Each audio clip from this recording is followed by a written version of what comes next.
قال الملأ الذين استكبروا من قومه لنخرجنك يا شعيب والذين آمنوا معك من قريتنا أو لتعودن في ملتنا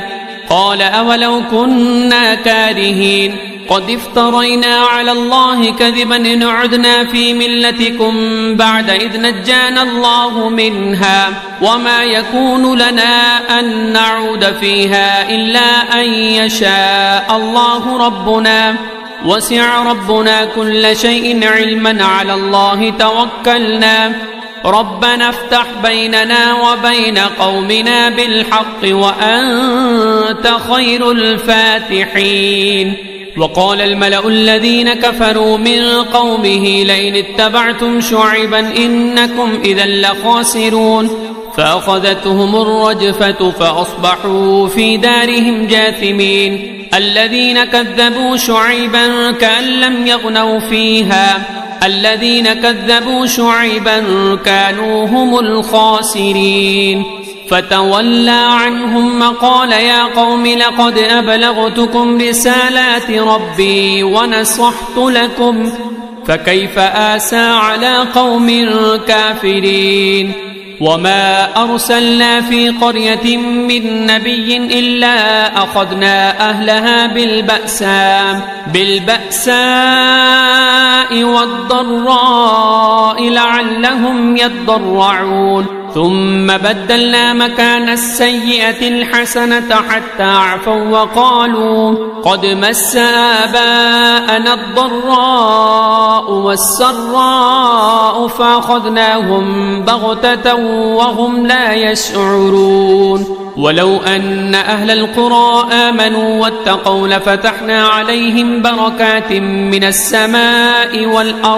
السماء والأرض ولكن كذبوا فأخذناهم بما كانوا يكسبون. أفأمن أهل القرى أن يأتيهم بأسنا بياتا وهم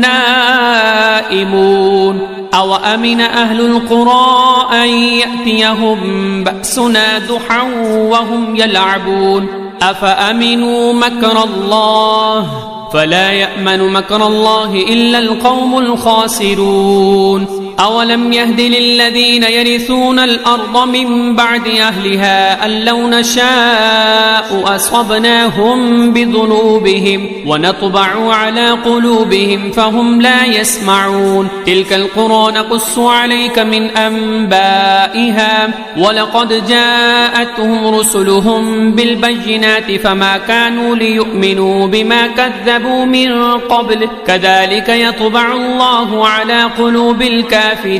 وما وجدنا لأكثرهم من عهد وإن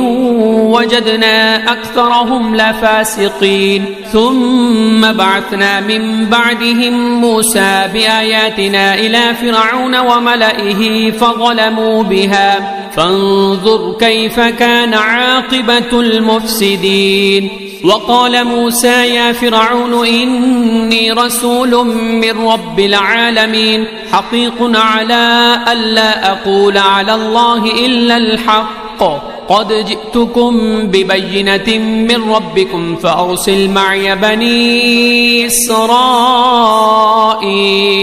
قال إن كنت جئت بآية فأت بها إن كنت من الصادقين. فألقى عصاه فإذا هي ثعبان مبين ونزع يده فإذا هي بيضاء للناظرين. قال الملأ من قوم فرعون إن هذا لساحر عليم يريد أن يخرجكم من أرضكم فماذا تأمرون. قالوا أرجه وأخاه وأرسل في المدائن حاشرين يأتوك بكل ساحر عليم. وجاء السحرة فرعون قالوا إن لنا لأجرا إن كنا نحن الغالبين. قال نعم وإنكم لمن المقربين. قالوا يا موسى إما أن تلقي وإما أن نكون نحن الملقين. قال ألقوا فلما ألقوا سحروا أعين الناس واسترهبوهم وجاءوا بسحر عظيم وأوحينا إلى موسى أن ألق عصاك فإذا هي تلقف ما يأفكون فوقع الحق وبطل ما كانوا يعملون فغلبوا هنالك وانقلبوا صاغرين وألقي السحرة ساجدين قالوا آمنا برب العالمين رب موسى وهارون قال فرعون آمنتم به قبل أن آذن لكم إن هذا لمكر مكرتموه في المدينة لتخرجوا منها أهلها فسوف تعلمون لأقطعن أيديكم وأرجلكم من خلاف ثم لأصلبنكم أجمعين قالوا إنا إلى ربنا منقلبون وما تنقم منا إلا أن آمنا بآيات ربنا لما جاءتنا ربنا أفرغ علينا صبرا وتوفنا مسلمين وقال الملأ من قوم فرعون أتذر موسى وقومه ليفسدوا في الأرض ويذرك وآلهتك قال سنقتل أبناءهم ونستحيي نساءهم وإنا فوقهم قاهرون قال موسى لقومه استعينوا بالله واصبروا إن الأرض لله يورثها من يشاء من عباده والعاقبة للمتقين قالوا أوذينا من قبل أن تأتينا ومن بعد ما جئتنا قال عسى ربكم أن يهلك عدوكم ويستخلفكم في الأرض فينظر كيف تعملون ولقد أخذنا آل فرعون بالسنين ونقص من الثمرات لعلهم يذكرون فإذا جاءتهم الحسنة قالوا لنا هذه وإن تصبهم سيئة يطيروا بموسى ومن معه ألا إنما طائرهم عند الله ولكن أكثرهم لا يعلمون وقالوا مهما تأتنا به من آية لتسحرنا بها فما نحن لك بمؤمنين فأرسلنا عليهم الطوفان والجراد والقمل والضفادع والدم آيات مفصلات فاستكبروا وكانوا قوما مجرمين ولما وقع عليهم الرجز قالوا يا موسى ادع لنا ربك بما عهد عندك لئن كشفت عنا الرجز لنؤمنن لك ولنرسلن معك بني إسرائيل فلما كشفنا عنهم الرجز إلى أجل هم بالغوه إذا هم ينكثون فانتقمنا منهم فأغرقناهم في اليم بأنهم كذبوا بآياتنا وكانوا عنها غافلين وأورثنا القوم الذين كانوا يستضعفون مشارق الأرض ومغاربها التي باركنا فيها وتمت كلمة ربك الحسنى على بني إسرائيل بما صبروا ودمرنا ما كان يصنع فرعون وقومه وما كانوا يعرشون وجاوزنا ببني إسرائيل البحر فاتوا على قوم يعكفون على أصنام لهم قالوا يا موسى اجعل لنا إلها كما لهم آلهة قال إنكم قوم تجهلون إن هؤلاء متبر ما هم فيه وباطل ما كانوا يعملون قال غير الله يبغيكم إلها وهو فضلكم على العالمين وإذ أنجيناكم من آل فرعون يسومونكم سوء العذاب يقتلون أبناءكم ويستحيون نساءكم وفي ذلكم بلاء من ربكم عظيم. وواعدنا موسى 30 ليلة وأتممناها ب10 فتم ميقات ربه 40 ليلة. وقال موسى لأخيه هارون اخلفني في قومي وأصلح ولا تتبع سبيل المفسدين. ولما جاء موسى لميقاتنا وكلمه ربه قال رب أرني أنظر إليك قال لن تراني ولكن انظر إلى الجبل فإن استقر مكانه فسوف تراني. فلما تجلى ربه للجبل جعله دكا وخر موسى صاعقا. فلما أفاق قال سبحانك تبت إليك وأنا أول المؤمنين. قال يا موسى إني اصطفيتك على الناس برسالاتي وبكلامي فخذ ما آتيتك وكن من الشاكرين. وكتبنا له في الألواح من كل شيء موعظة وتفصيلا لكل شيء فخذها بقوة وأمر قومك يأخذوا بأحسنها سأريكم دار الفاسقين. سأصرف عن آياتي الذين يتكبرون في الأرض بغير الحق وإن يروا كل آية لا يؤمنوا بها وإن يروا سبيل الرشد لا يتخذوه سبيلا وإن يروا سبيل الغي يتخذوه سبيلا. ذلك بأنهم كذبوا بآياتنا وكانوا عنها غافلين. والذين كذبوا بآياتنا ولقاء الآخرة حبطت أعمالهم هل يجزون إلا ما كانوا يعملون. واتخذ قوم موسى من بعده من حليهم عجلا جسدا له خوار ألم يروا أنه لا يكلمهم ولا يهديهم سبيلا اتخذوه وكانوا ظالمين. ولما سقط في أيديهم رأوا أنهم قد ضلوا قالوا لئن لم يرحمنا ربنا ويغفر لنا لنكونن من الخاسرين. ولما رجع موسى إلى قومه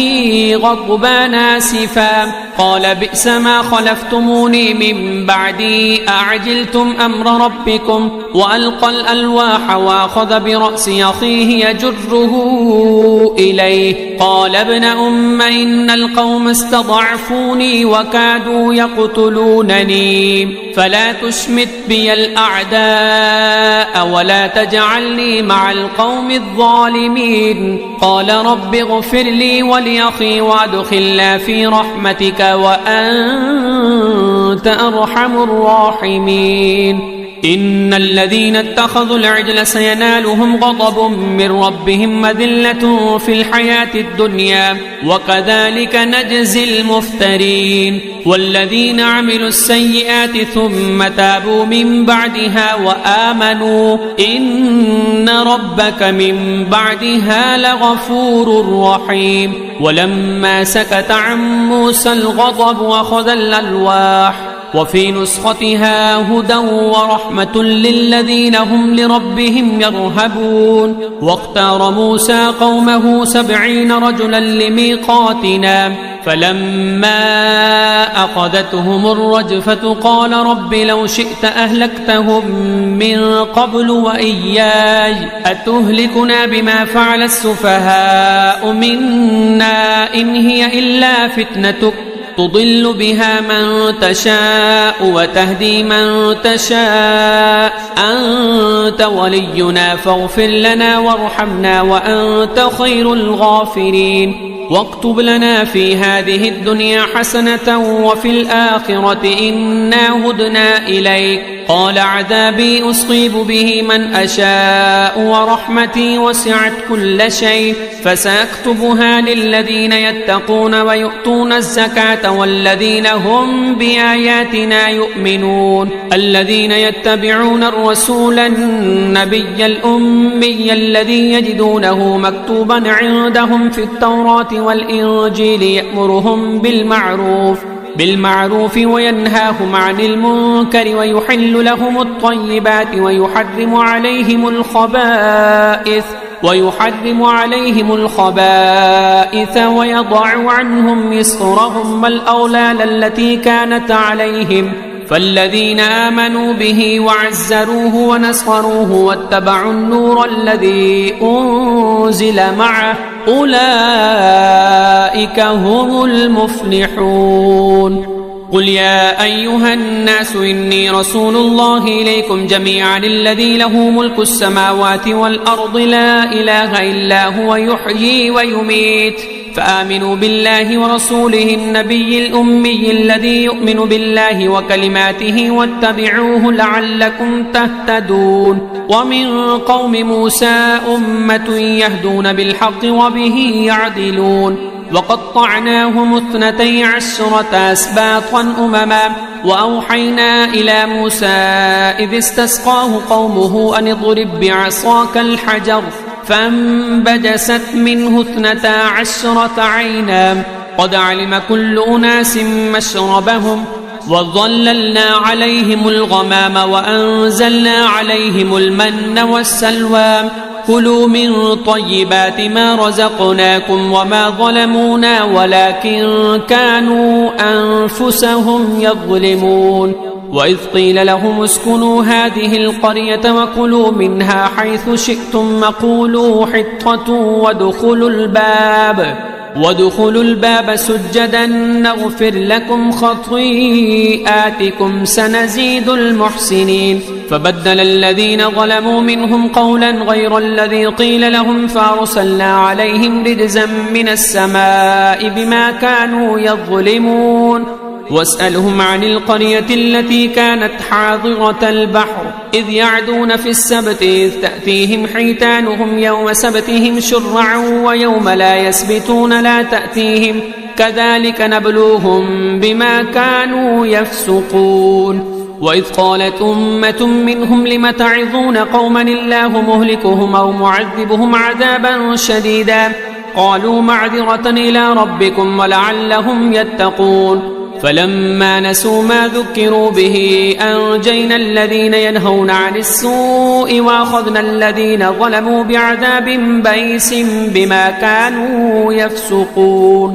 فلما عتوا عما نهوا عنه قلنا لهم كونوا قردة خاسئين. وإذ تأذن ربك ليبعثن عليهم إلى يوم القيامة من يسومهم سوء العذاب إن ربك لسريع العقاب وإنه لغفور رحيم. وقطعناهم في الأرض أمما منهم الصالحون ومنهم دون ذلك وبلوناهم بالحسنات والسيئات لعلهم يرجعون. فخلف من بعدهم خلف ورثوا الكتاب يأخذون عرض هذا الأدنى ويقولون سيغفر لنا وإن يأتهم عرض مثله يأخذوه. ألم يؤخذ عليهم ميثاق الكتاب ألا يقولوا على الله إلا الحق ودرسوا ما فيه والدار الآخرة خير للذين يتقون أفلا تعقلون. والذين يمسكون بالكتاب وأقاموا الصلاة إنا لا نضيع أجر المصلحين. وإذ نتقنا الجبل فوقهم كأنه ظلة وظنوا أنه واقع بهم خذوا ما آتيناكم بقوة واذكروا ما فيه لعلكم تتقون. وإذ أخذ ربك من بني آدم من ظهورهم ذريتهم وأشهدهم على أنفسهم ألست بربكم قالوا بلى شهدنا أن تقولوا يوم القيامة إنا كنا عن هذا غافلين أو تقولوا إنما أشرك آباؤنا من قبل وكنا ذرية من بعدهم أفتهلكنا بما فعل المبطلون. وكذلك نفصل الآيات ولعلهم يرجعون. واتل عليهم نبأ الذي آتيناه آياتنا فانسلخ منها فأتبعه الشيطان فكان من الغاوين. ولو شئنا لرفعناه بها ولكنه أخلد إلى الأرض واتبع هواه فمثله كمثل الكلب إن تحمل عليه يلهث أو تتركه يلهث ذلك مثل القوم الذين كذبوا بآياتنا فاقصص القصص لعلهم يتفكرون ساء مثلا القوم الذين كذبوا بآياتنا وأنفسهم كانوا يظلمون من يهد الله فهو المهتدي ومن يضلل فأولئك هم الخاسرون ولقد ذرأنا لجهنم كثيرا من الجن والإنس لهم قلوب لا يفقهون بها ولهم أعين لا يبصرون بها ولهم آذان لا يسمعون بها أولئك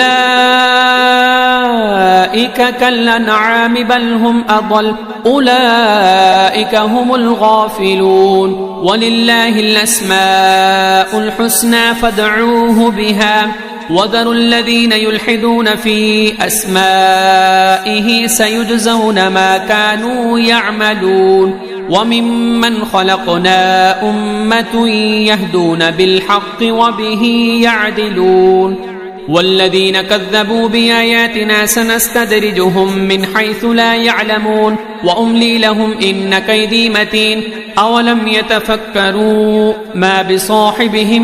من جنة إن هو إلا نذير مبين أولم ينظروا في ملكوت السماوات والأرض وما خلق الله من شيء وأن عسى أن يكون قد اقترب أجلهم فبأي حديث بعده يؤمنون من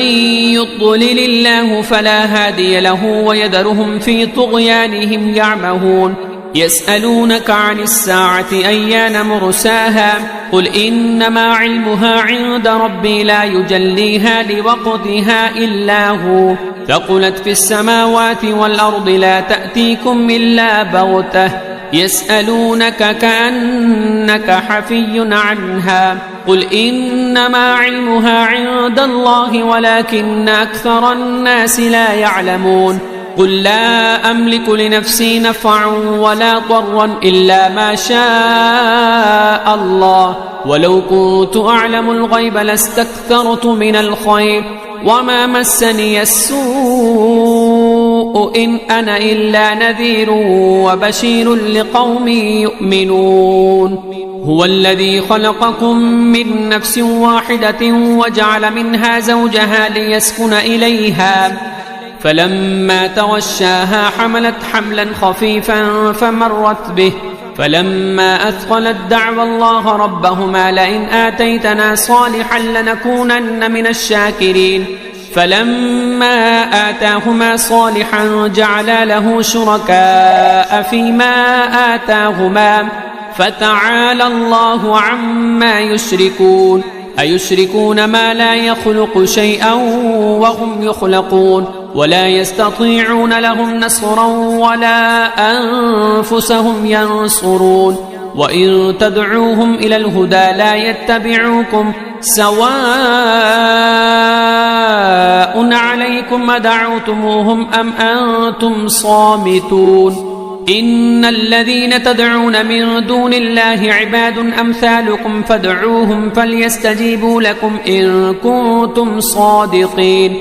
ألهم أرجل يمشون بها أم لهم أيدي يبطشون بها أم لهم أعين يبصرون بها أم لهم آذان يسمعون بها قل ادعوا شركاءكم ثم كيدون فلا تنظرون إن وليي الله الذي نزل الكتاب وهو يتولى الصالحين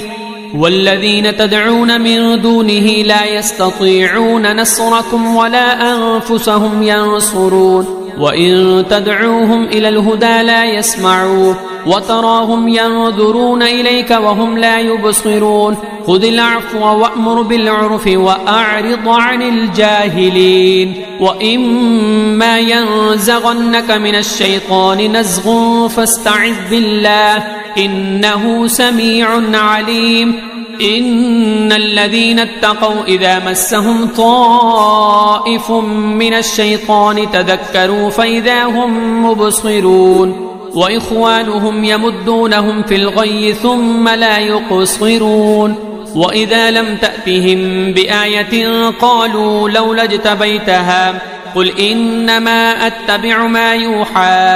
إلي من ربي هذا بصائر من ربكم وهدى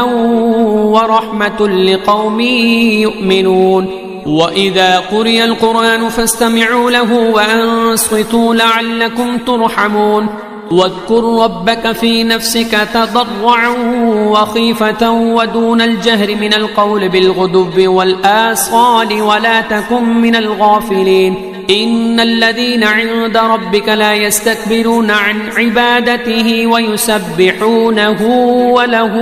يسجدون. بسم الله الرحمن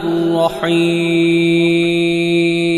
يسألونك عن الأنفال قل الأنفال لله والرسول فاتقوا الله وأصلحوا ذات بينكم وأطيعوا الله ورسوله إن كنتم مؤمنين إنما المؤمنون الذين إذا ذكر الله وجلت قلوبهم وإذا تليت عليهم آياته زادتهم إيمانا وعلى ربهم يتوكلون الذين يقيمون الصلاة ومما رزقناهم ينفقون أولئك هم المؤمنون حقا لهم درجات عند ربهم ومغفرة ورزق كريم كما أخرجك ربك من بيتك بالحق وإن فريقا من المؤمنين لكارهون يجادلونك في الحق بعدما تبين كأنما يساقون إلى الموت وهم ينظرون وإذ يعدكم الله إحدى الطائفتين أنها لكم وتودون أن غير ذات الشوكة تكون لكم ويريد الله أن يحق الحق بكلماته ويقطع دابر الكافرين ليحق الحق ويبطل الباطل ولو كره المجرمون إذ تستغيثون ربكم فاستجاب لكم أني ممدكم ب1000 من الملائكة مردفين وما جعله الله إلا بشرى ولتطمئن به قلوبكم وما النصر إلا من عند الله إن الله عزيز حكيم إذ يغشيكم النعاس أمنة منه وينزل عليكم من السماء ماء ليطهركم به ويذهب عنكم رجز الشيطان وليربط على قلوبكم ويثبت به الأقدام إذ يوحي ربك إلى الملائكة أني معكم فثبتوا الذين آمنوا سألقي في قلوب الذين كفروا الرعب فاضربوا فوق الأعناق واضربوا منهم كل بنان ذلك بأنهم شاقوا الله ورسوله ومن يشاقق الله ورسوله فإن الله شديد العقاب ذلكم فذوقوه وأن للكافرين عذاب النار يا أيها الذين آمنوا إذا لقيتم الذين كفروا زحفا فلا تولوهم الأدبار ومن يولهم يومئذ دبره إلا متحرفا لقتال أو متحيزا إلى فئة فقد باء بغضب من الله ومأواه جهنم وبئس المصير فلم تقتلوهم ولكن الله قتلهم وما رميت إذ رميت ولكن الله رمى فلم تقتلوهم ولكن الله قتلهم وما رميت إذ رميت ولكن الله رمى وليبلي المؤمنين منه بلاء حسنا إن الله سميع عليم ذلكم وأن الله موهن كيد الكافرين إن تستفتحوا فقد جاءكم الفتح وإن تنتهوا فهو خير لكم وإن تعودوا نعد ولن تغني عنكم فئتكم شيئا ولو كثرت وأن الله مع المؤمنين يا أيها الذين آمنوا أطيعوا الله ورسوله ولا تولوا عنه وأنتم تسمعون ولا تكونوا كالذين قالوا سمعنا وهم لا يسمعون إن شر الدواب عند الله الصم البكم الذين لا يعقلون ولو علم الله فيهم خيرا لأسمعهم ولو أسمعهم لتولوا وهم معرضون يا أيها الذين آمنوا استجيبوا لله وللرسول إذا دعاكم لما يحييكم واعلموا أن الله يحول بين المرء وقلبه وأنه إليه تحشرون واتقوا فتنة لا تصيبن الذين ظلموا منكم خاصة واعلموا أن الله شديد العقاب واذكروا إذ أنتم قليل مستضعفون في الأرض تخافون أن يتخطفكم الناس فآواكم وأيدكم بنصره ورزقكم من الطيبات لعلكم تشكرون يا أيها الذين آمنوا لا تخونوا الله والرسول وتخونوا أماناتكم وأنتم تعلمون واعلموا أنما أموالكم وأولادكم فتنة وأن الله عنده أجر عظيم يا أيها الذين آمنوا إن تتقوا الله يجعل لكم فرقانا ويكفر عنكم سيئاتكم ويغفر لكم والله ذو الفضل العظيم وإذ يمكر بك الذين كفروا ليثبتوك أو يقتلوك أو يخرجوك ويمكرون ويمكر الله والله خير الماكرين وإذا تتلى عليهم آياتنا قالوا قد سمعنا لو نشاء لقلنا مثل هذا إن هذا إلا أساطير الأولين وإذ قالوا اللهم إن كان هذا هو الحق من عندك فأمطر علينا حجارة من السماء أو ائتنا بعذاب أليم وما كان الله ليعذبهم وأنت فيهم وما كان الله معذبهم وهم يستغفرون وما لهم ألا يعذبهم الله وهم يصدون عن المسجد الحرام وما كانوا أولياءه إن أولياؤه إلا المتقون ولكن أكثرهم لا يعلمون وما كان صلاتهم عند البيت إلا مكاء وتصدية فذوقوا العذاب بما كنتم تكفرون إن الذين كفروا ينفقون أموالهم ليصدوا عن سبيل الله فسينفقونها ثم تكون عليهم حسرة ثم يغلبون والذين كفروا إلى جهنم يحشرون ليميز الله الخبيث من الطيب ويجعل الخبيث بعضه على بعض فيركمه جميعا فيجعله في جهنم أولئك هم الخاسرون قل للذين كفروا إن ينتهوا يغفر لهم ما قد سلف وإن يعودوا فقد مضت سنة الأولين وقاتلوهم حتى لا تكون فتنة ويكون الدين كله لله فإن انتهوا فإن الله بما يعملون بصير وإن تولوا فاعلموا أن الله مولاكم نعم المولى ونعم النصير.